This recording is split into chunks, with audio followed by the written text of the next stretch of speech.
This week on Myths and Legends, it's 2 stories from Japanese folklore about finding the people that get you, that care for you no matter how much kitchenware you stack on your head, or if you can't stand to be around them for more than about 2 minutes at a time.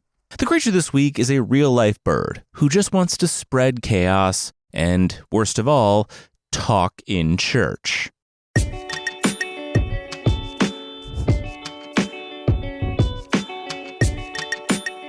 This is Myths and Legends, episode 354, Cursed.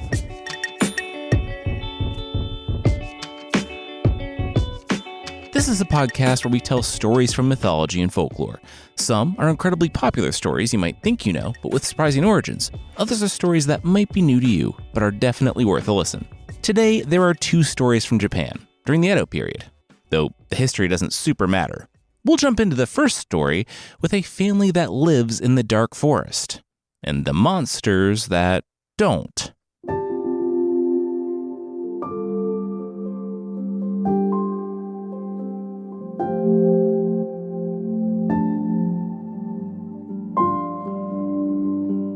The young woman's father staggered in.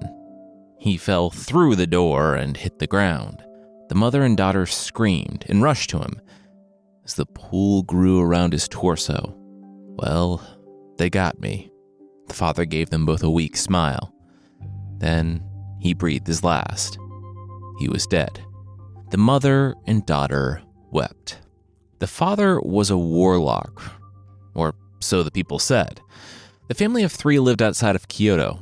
They lived where they were welcome, which was to say far, far away from people.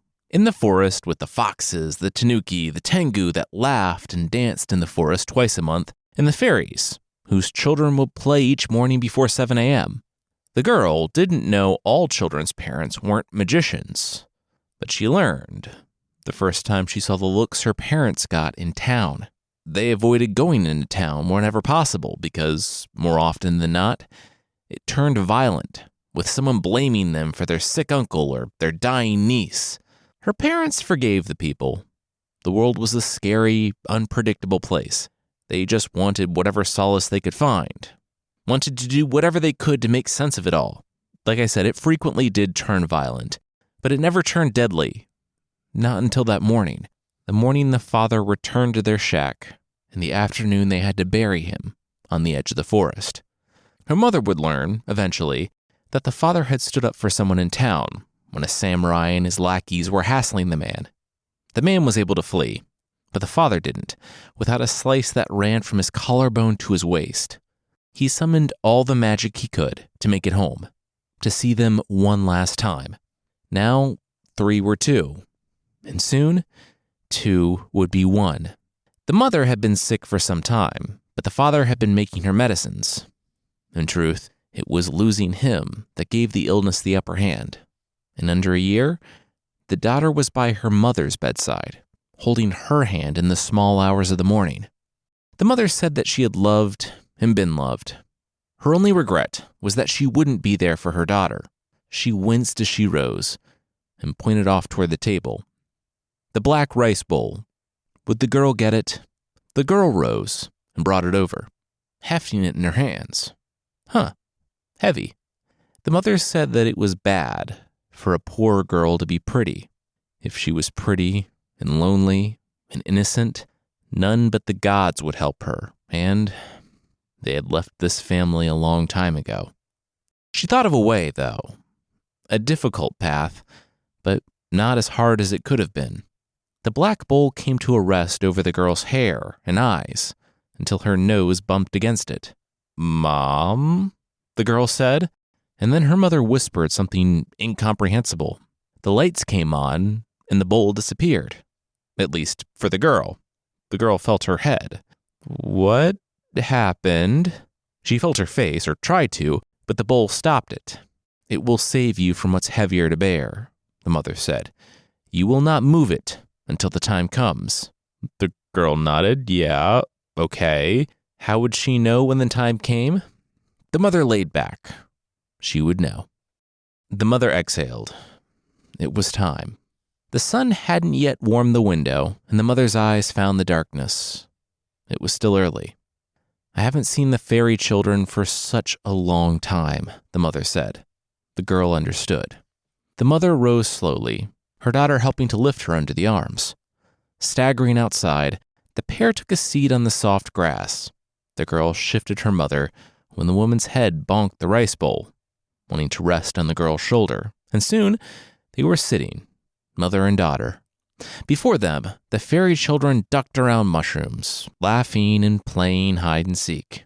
The sun started to rise in the east. The mother sighed. It was all so beautiful. The girl looked over, and there was a smile on her mother's face. The mother died sometime before the sun came up. The girl buried her next to the father, on the edge of the forest.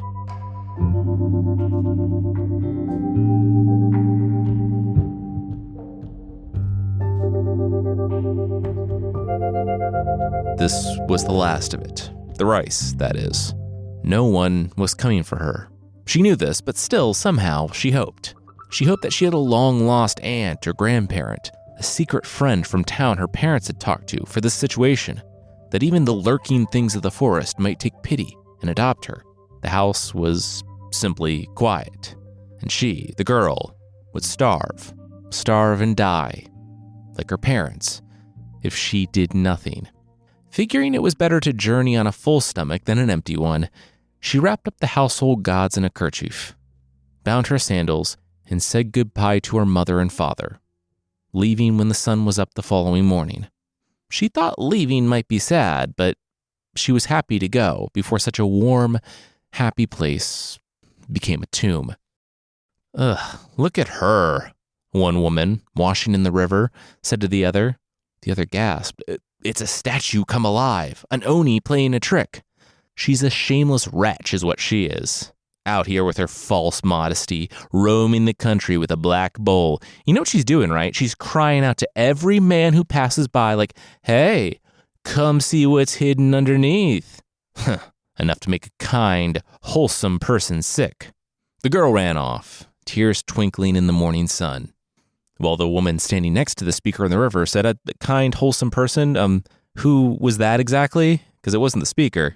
The girl, though, was distraught. If she couldn't be herself, and she couldn't hide, how exactly was she supposed to live? She learned, quickly, why parents chose to live in the forest by the monsters there. It was better than living in the villages with those monsters. Children threw rocks and mud at her on account of her bowl. That was annoying, but understandable. The men who grabbed at her clothes and even the bowl, seeking to drag her away by force, were something else entirely. She quickly learned who to avoid.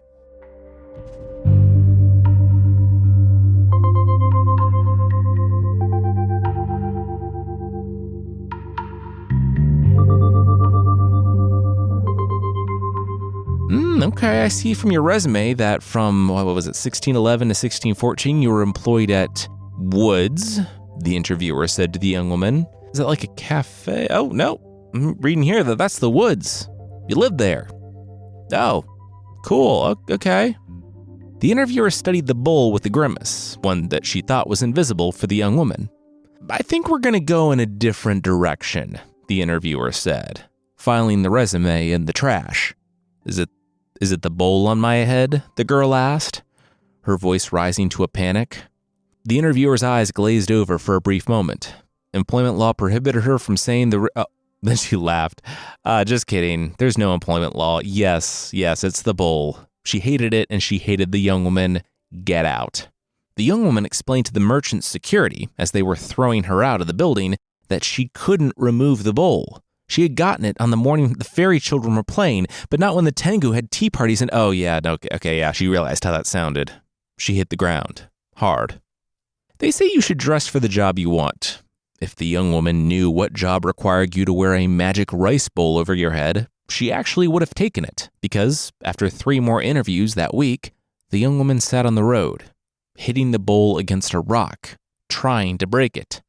What are you doing? She heard. She looked up and saw the traveling musician. You wouldn't understand, the young woman said. The musician agreed. Yeah, that was probably true.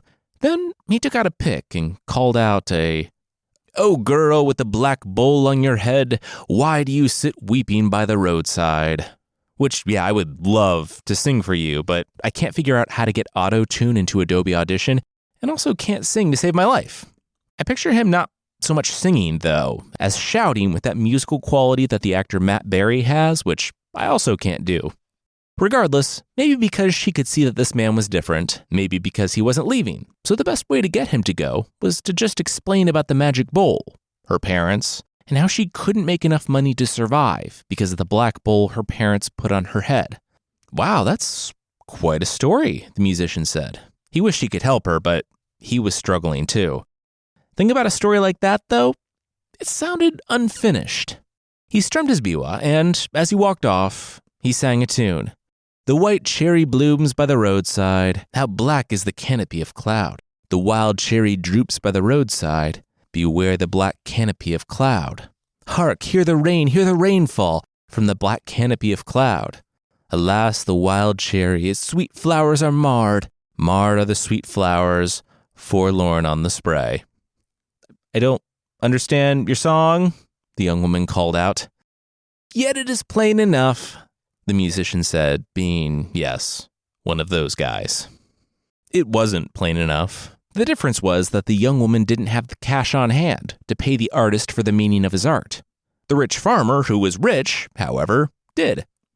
I'll let you in on a little secret. The wild cherry is the face of a maiden I saw sitting by the road. The black wooden bowl is the black cloud that I rhymed with cloud like 3 times. The rain is her tears because she weeps for hunger because no one will give her work, the musician said. The farmer shook his head. That was so interesting and creative. It wasn't, but we won't begrudge the farmer for wanting to appear artistic in front of the singer, or altruistic. He said he wished that the young woman was real so he could help her. The musician wrestled with it for a bit before revealing that he hadn't been creative enough to think of the girl. She was sitting less than a stone's throw from the farmer's gate, which was how the young woman got a job.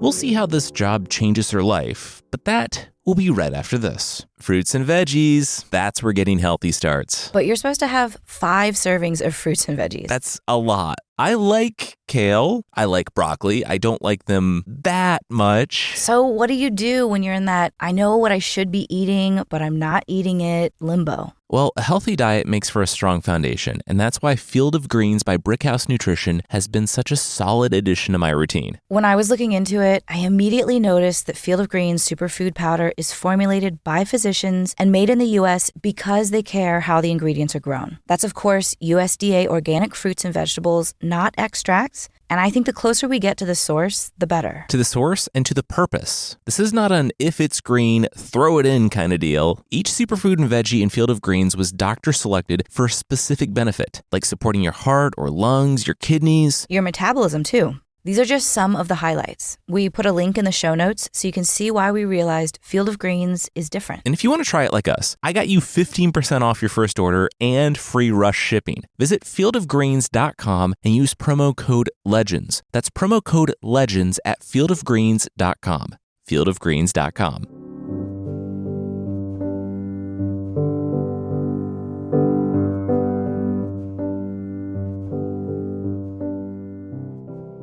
Two years later, he had to know.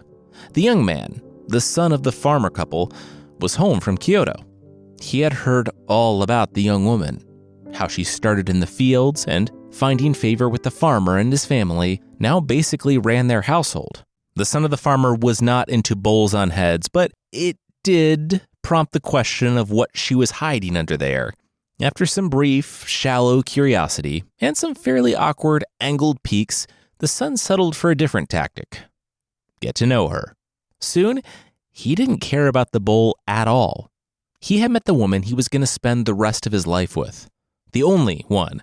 He wouldn't even marry a second concurrent wife. That was how into the bowl-headed woman he was. And she was in love with him, too. Let's pretend the story says that. For real, it doesn't at all. It only says that the farmer's son decided to marry her, He couldn't be talked out of it by his panicked parents, and the wedding day was set. So yeah, they loved each other. Probably. On the big day, the young woman's ladies, a new thing for her, braced themselves on tables and pillars, trying to get as much leverage as possible so they could get the bowl off of the head, but it wouldn't budge. The young woman didn't care. She had lived with the bull for years now, and it didn't even seem to trouble the young man. Their connection was deeper than looks. He had never even seen her face. It transcended money or station because no one could dissuade him from marrying her, even though they tried. A lot. Like, to an offensive degree on the part of her employers/future in-laws. We're going to have to leave it on, the ladies said of the young woman's bowl. It's magic, it wasn't going to come off anyway, the young woman said. And the ladies turned. Really? It was magic, they said. They had no idea that the bowl she could see through and couldn't pry from the top of her head for anything was magic. That made sense now. She was glad the servants felt comfortable enough around her, but she really didn't care for the sarcasm. I don't care about the bowl, the farmer's son barked for the final time. For real, let's do this. And they did. The family, who was so not ashamed, but not ashamed that their son was marrying one of their servants, failed to send out a lot of the invitations to the ceremony. Plus, they weren't getting anything for a dowry, so it was crackers for the reception. Not even Ritz, but like the Kirkland signature crackers and boxed sake. The dad said, get it, like boxed wine generally is a cheaper wine that you can get in large quantities, but it's sake, a Japanese rice wine. It's a joke. The wedding attendee said boxed wine actually stays fresher longer, and studies have shown that most people can't tell the difference between more expensive wines and their cheaper. Okay, got it. No jokes around the joke, police, the dad said, shaking his head. He looked to the head table. There she was. He watched them each drink their sake from a silver flagon, and, according to the story, it was done. They were married. And she exploded. Well, her head exploded, which does not sound better, but it is because it wasn't her head, it was the bowl. The moment they were married, it exploded into a torrent of gold and jewels. The dad sifted his hands through the money on the floor. Wow, this would be a rare dowry for even a princess. He loved his new daughter-in-law. He looked up to his son, who didn't seem to care about the gold and gemstones. He was looking into the young woman's face. He told her, "My dear, there are no jewels that shine like your eyes."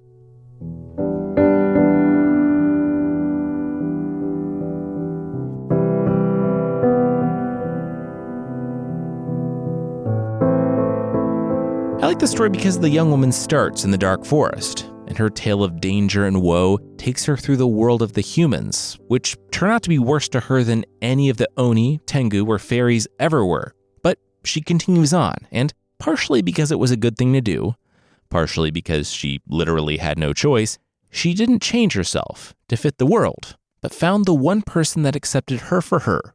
So much so that when the bowl was gone and the money rained down, it didn't change a thing. He was still as in love with her as ever. In the next story today, we'll start with a father and son on the path in the dark forest. A path where their worst fears have just been realized.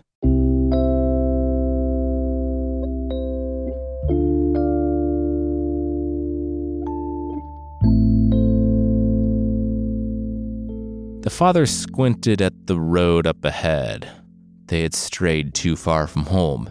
He and his son had been in Kyoto after dark, selling things at the market. It was too late. This late, out on the edges of the city, they risked running into them.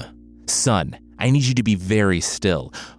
One of them is coming this way," the man said with a quaver in his voice. "Dad, no," the boy said, matching his panicked, nervous energy. "This is not a drill, son. Home isn't far away. If we run, we can make it."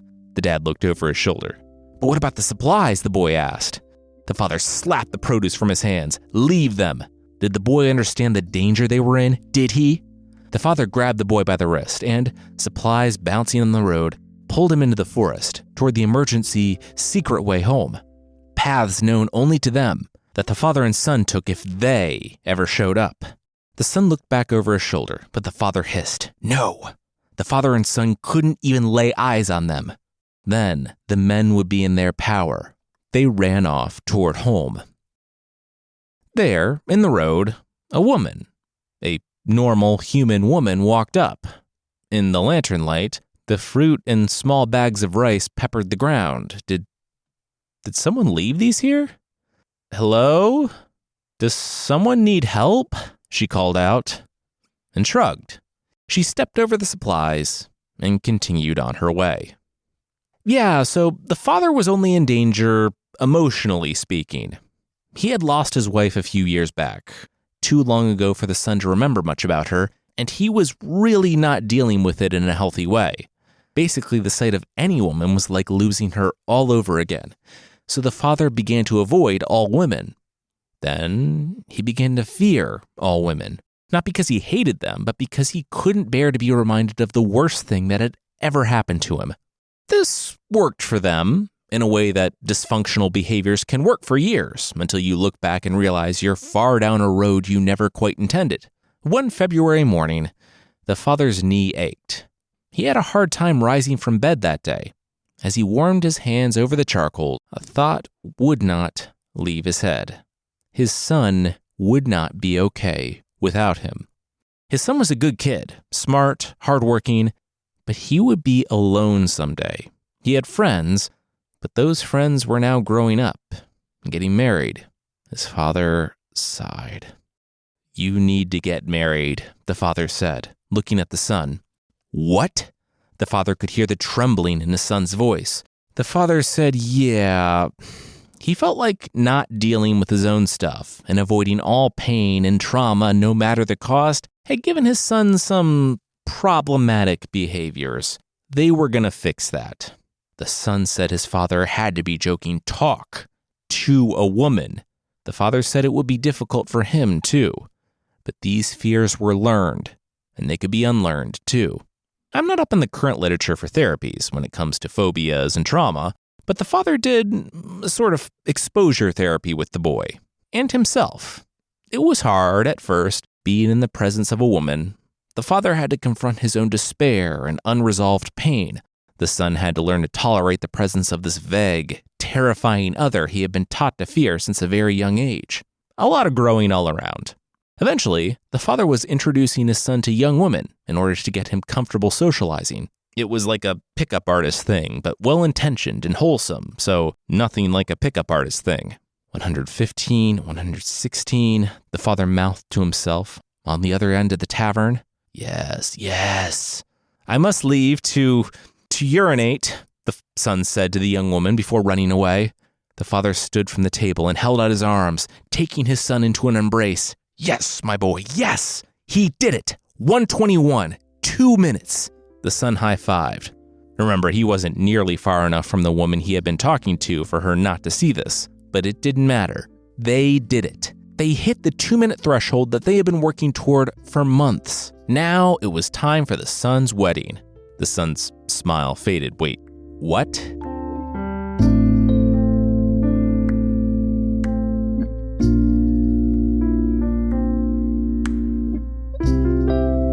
We'll jump back in on the son's totally cool and comfortable wedding day, but that will, once again, be right after this.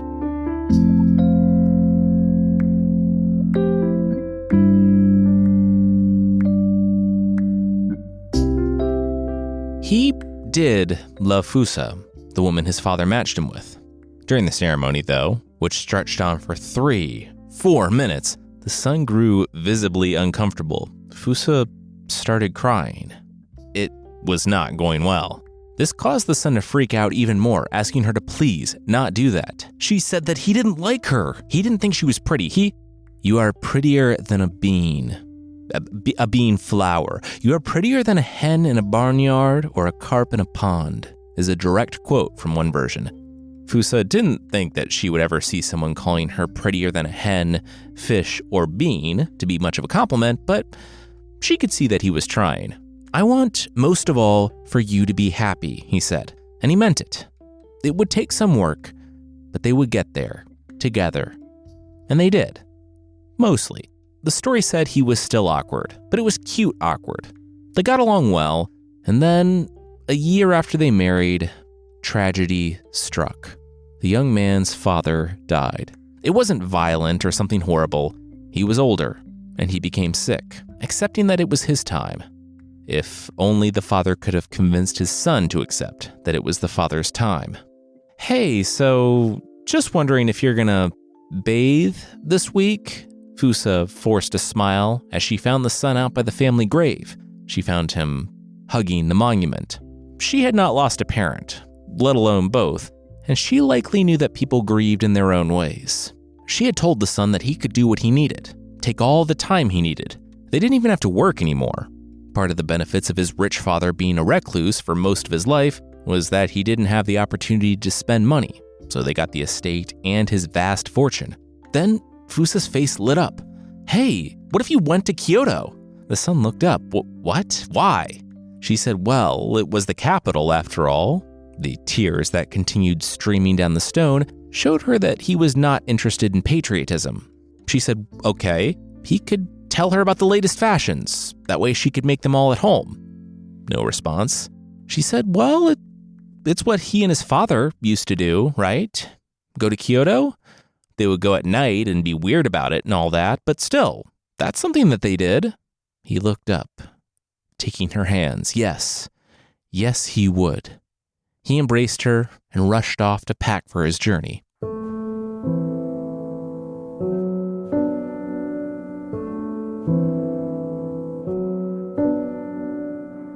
The son thought he would feel something. The sun in the sky wasn't beautiful, it was hot. The birds chirping were grating and annoying. Any excitement he felt had melted into a blobby, unwieldy malaise. He made it to the market when he decided to turn back. He had made a mistake in coming here. This was different without his father. Turning around slowly, the son had to see what caught his eye. Who caught his eye? It was his father, there in the market.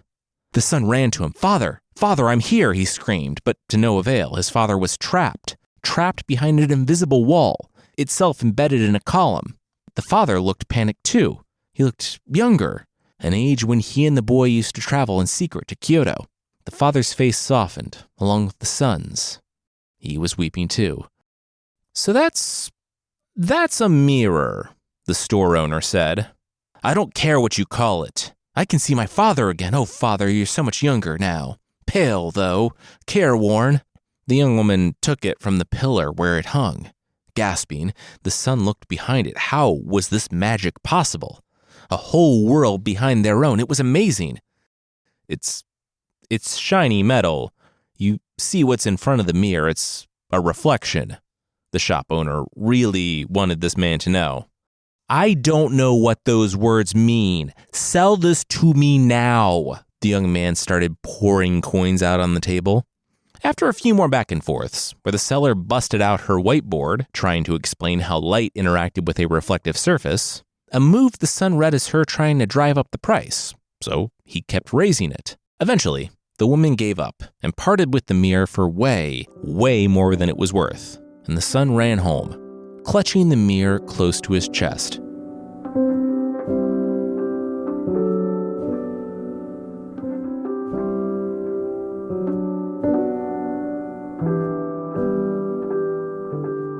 How was Kyoto? Fusa asked when the son arrived back home. Excellent, great, the son said. He will be over by the alcove. Oh, okay, great, awesome, Fusa said. He seemed happy, which was good. What wasn't good was the alcove. Now, I'm not an expert in Japanese architecture, but the alcove referenced in the story appears to be an area called the tokonoma, a recessed space in the wall of a reception room or main room. It's set apart, bordering on sacred, and so that's where the husband kept the mirror. Fusa noticed that her husband was spending a lot more time inside, rather than weeping at the father's grave, which was nice. He was, however, spending a lot more nights at the tokonoma. Eventually, she asked him why, and he told her. In Kyoto, he found, wait for it, his father. Fusa said she didn't understand. His father was dead. The son said that's what he thought, but he found a way to communicate with the dead, a magic portal. wife thought that was weird, but whatever it was, it seemed to be helping her husband cope. So, okay, that was cool. It was, until the next day, when Fusa picked up the mirror in the tokonoma. She didn't know what she expected. Not her late father-in-law, because that was impossible, but she didn't expect that she would learn that she was married to a cheater. The wife looked at the woman, who seemed to notice her at the exact same time. What the? Then the wife began fuming. No. This dancing girl from Kyoto didn't get to be angry with her. She suddenly understood why her husband spent so much time by the tokonoma, staying up late, talking in whispers. He was having an affair. "What's going on?" the son asked when he returned to find bags by the door. "I'm going home." Fusa couldn't even look him in the eyes. "You are home? What's going on?" Fusa said, "What's going on? What's going on is that he was making up for lost time, wasn't he? All the time when he was a kid, all cloistered here. What's going on was he was cheating on her with some girl from Kyoto." He said he didn't know what Fusa was talking about, but she held up the mirror. She discovered this. The son looked. "Oh, hi, Dad." His dad looked concerned, but also happy to see him. "You liar. You dress her in my clothes, do her hair like mine? You should be ashamed," Fusa said. The son tried to explain to Fusa that it wasn't another woman. He didn't know how she had seen something different than him. Luckily, a servant had more insight than both of them. Knowing that something was driving the couple apart, and frankly, not wanting to serve only the son going through yet another grief spiral, the servant stole out and found the closest help he could, an abbess from a local temple, a Buddhist nun. She arrived before Fusa's parents had the chance to come get her. She entered the house to the couple refusing to speak to one another. Well, Fusa refusing to speak with the son, who was angry that she was sequestering his father. The abbess heard all about it from the son and looked at the mirror. She understood. She said if the pair didn't mind, she needed to take this magical device thing into another room and have a word with the people within. Fusa and the son agreed. 15 minutes later, the nun emerged. She had reached an agreement. She looked at the couple. There were multiple people in this thing. The son did speak with his father. The nun turned to the man. She said, as a nun, with her nun powers, she could speak beyond the reaches of the mirror. The father said it was time to let him go. The son's eyes began brimming with tears. The nun said the father wanted his son to live a full life, not mourn him forever. They had so many good years together, and the father wanted the son to have many good years with his own family and not be stuck in the past. The son looked in the mirror, seeing the father beginning to cry too, but sensed from his face that he thought it was time to say goodbye as well. The son gripped the mirror, hugging it, and said a final goodbye to his father. He handed the mirror to the nun, who turned to the wife. There was a woman in there, and she did love Fusa's husband. Fusa looked with rage at her husband, but the nun held up her hands. The husband didn't know about her love, and the woman didn't want to tear the family apart. So the nun spoke to her. She, too, will commit to life as a nun. How can I know she won't come looking for him if she changes her mind? Fusa spat. The nun told her to take a look. The woman was committed. She had already shaved her own head. The nun held up the mirror on the other side of her head, opposite Fusa, showing a serious and contrite woman with a shaved head. Fusa nodded. Okay. They will come live with us at the temple. After all the work they did, can you two find reconciliation? The nun asked. Fusa and her husband took each other's hands. Yes, they could. This was a new beginning for them. He had moved on after his father's death, and they just weathered their first fight. They were going to be okay. I don't know about my dad, though, the husband said. Fusa asked, why? It's just temple life. He was never one for religion.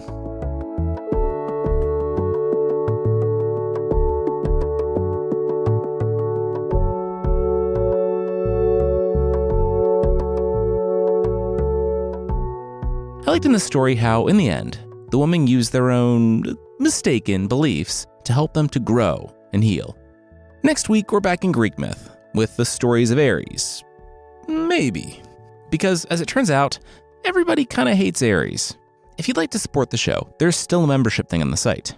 For less than the price of praying mantis eggs, which will contain, 50 to 200 babies, you can get ad-free and bonus episodes that, sadly, do not come with 750 add-on ladybugs. Don't even know what that's for. Check out mythpodcast.com/membership or find us on Apple Podcasts for more info on the membership.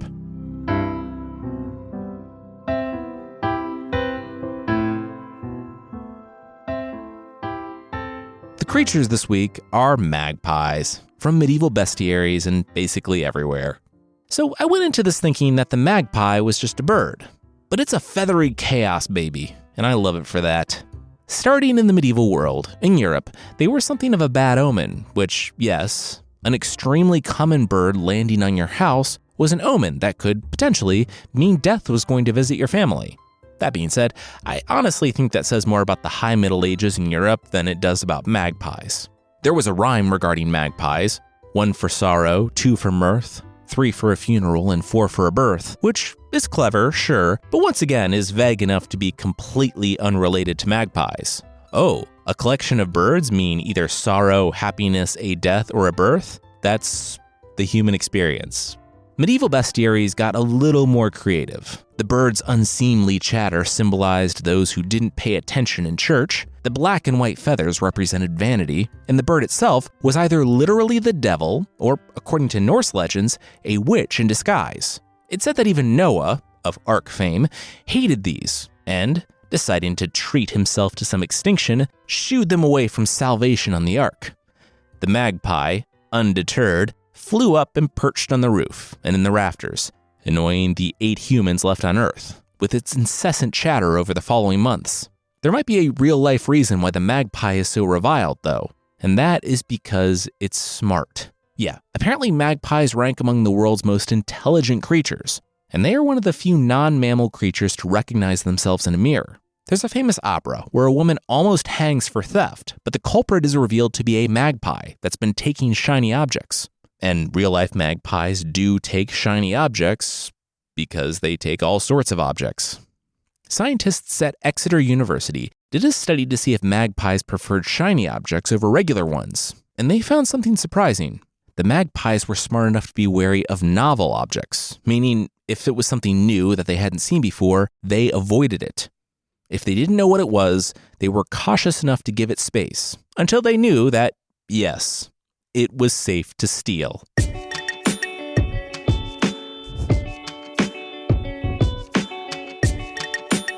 That's it for this week. Myths and Legends is by Jason and Carissa Weiser. Our theme song is by Broke for Free, and the Creature of the Week music is by Steve Combs. There are links to even more of the music we used in the show notes. Thank you so much for listening, and we'll see you next time.